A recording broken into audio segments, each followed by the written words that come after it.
আসসালামু আলাইকুম রহমতুল্লাহ।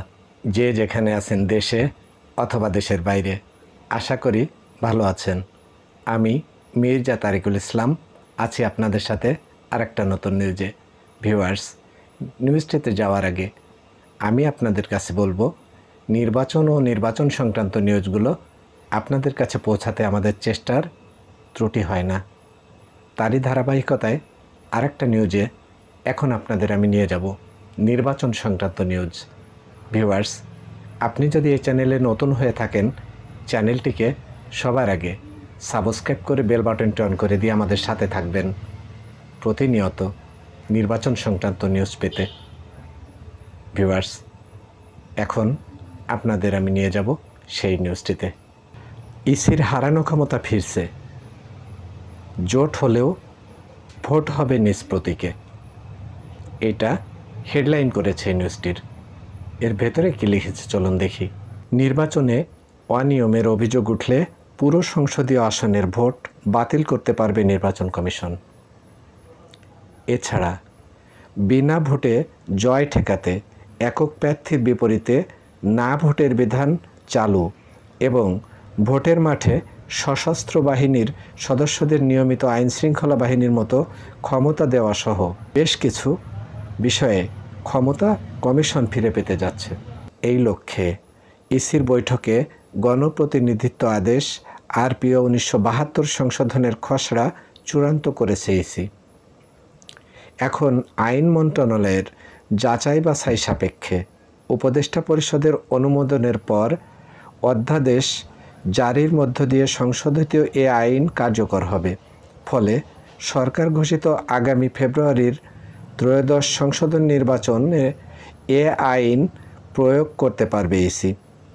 তবে ইসির বৈঠক শেষে সাংবাদিকদের সঙ্গে আলাপকালে নির্বাচন কমিশনার আবুল ফজল মোহাম্মদ সানাউল্লাহ জানান, এই খসড়া আগামী সপ্তাহে মন্ত্রণালয়ে পাঠানো হবে।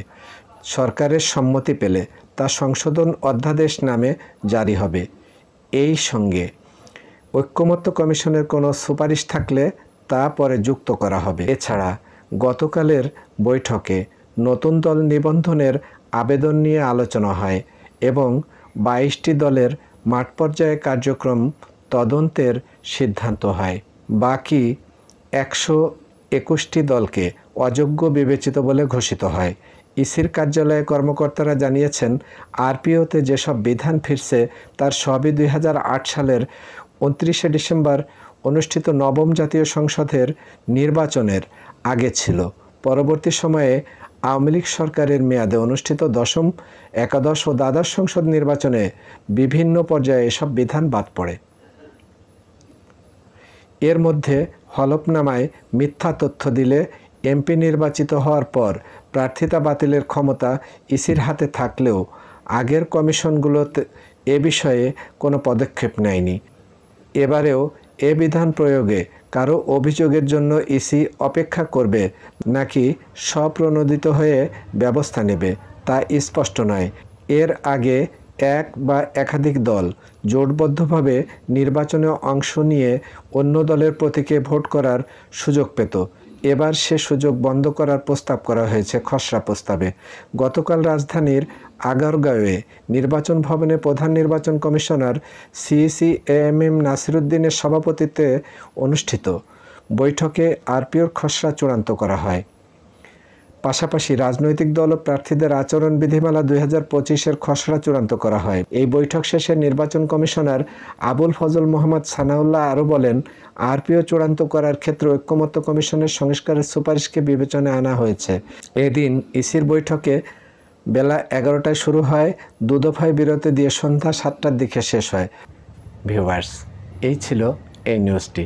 এই নিউজটি প্রকাশ করেছে দৈনিক সমকাল। সমকাল থেকে নিউজটি আপনাদের সামনে আমরা তুলে এনেছি। ভিউয়ার্স, নির্বাচন ও নির্বাচন সংক্রান্ত নিউজগুলো আমাদের এই চ্যানেল থেকে প্রতিনিয়ত আমরা আপডেট করে থাকি। আপনারা যদি এই নিউজগুলো পেতে চান, আমাদের সাথে থাকবেন চ্যানেলটিকে সাবস্ক্রাইব করে। আপনারা ভালো থাকবেন যে যেখানে থাকবেন। এতক্ষণ আমি মির্জা তারিকুল ইসলাম ছিলাম আপনাদের সাথে। ভালো থাকবেন আপনারা দেশে অথবা বিদেশে।